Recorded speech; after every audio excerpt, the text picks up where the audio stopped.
Imaginez que vous soyez à la place d'un condamné à mort, enfermé dans une cellule, à quelques heures de votre exécution. Comment réagiriez-vous face à la justice? C'est exactement ce que nous vivons avec le personnage principal dans le chapitre 40 du dernier jour d'un condamné de Victor Hugo. Le problème, c'est la question de la justice et de la peine de mort. Un sujet encore d'actualité. Je vous promets qu'à la fin de cette vidéo, vous verrez ce chapitre sous un tout nouveau jour.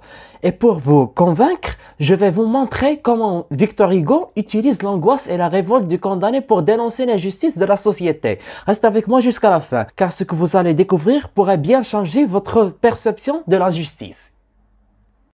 Mais avant de commencer tout de suite, n'oubliez pas de watcher les vidéos précédentes, de vous abonner à la chaîne YouTube et de liker la vidéo.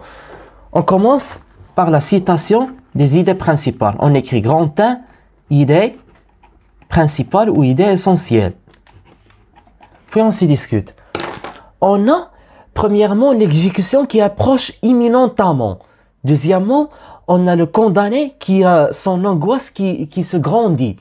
Donc on a l'angoisse grandissante du condamné. Troisièmement, c'est que le condamné vit ses derniers instants dans la cellule. On est devant les derniers instants dans la cellule. Quatrièmement, la réflexion sur la justice et la peine de mort.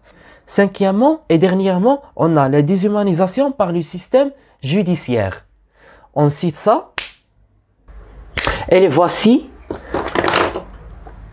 On a l'angoisse imminente ou bien croissante, tout ce que vous voulez, du condamné. Deuxièmement, l'approche imminente de l'exécution. Troisièmement, les derniers instants dans la cellule. Quatrièmement, la réflexion sur la justice et la peine de mort. Cinquièmement et dernièrement, déshumanisation par le système judiciaire.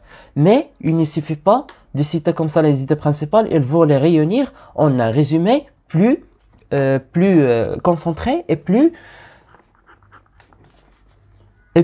puissant. Donc restez avec moi, résumé du chapitre. On va compter les lignes de ce résumé. Restez avec moi.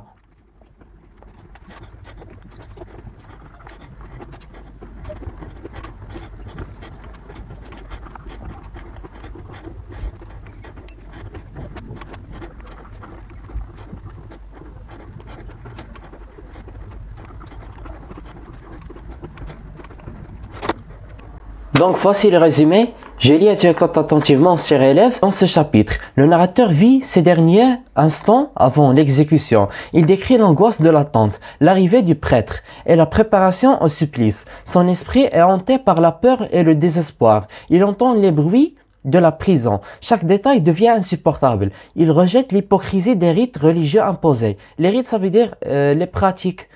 C'est forcément la pratique de la religion. En complète, il médite sur l'absurdité de la peine de mort. Le chapitre se clôt sur une atmosphère pesante d'injustice et de terreur. Je répète, tu écoutes attentivement. Dans ce chapitre, le narrateur vit ses derniers instants avant l'exécution. Il décrit l'angoisse de l'attente, l'arrivée du prêtre et la préparation au supplice. Son esprit est hanté par la peur et le désespoir.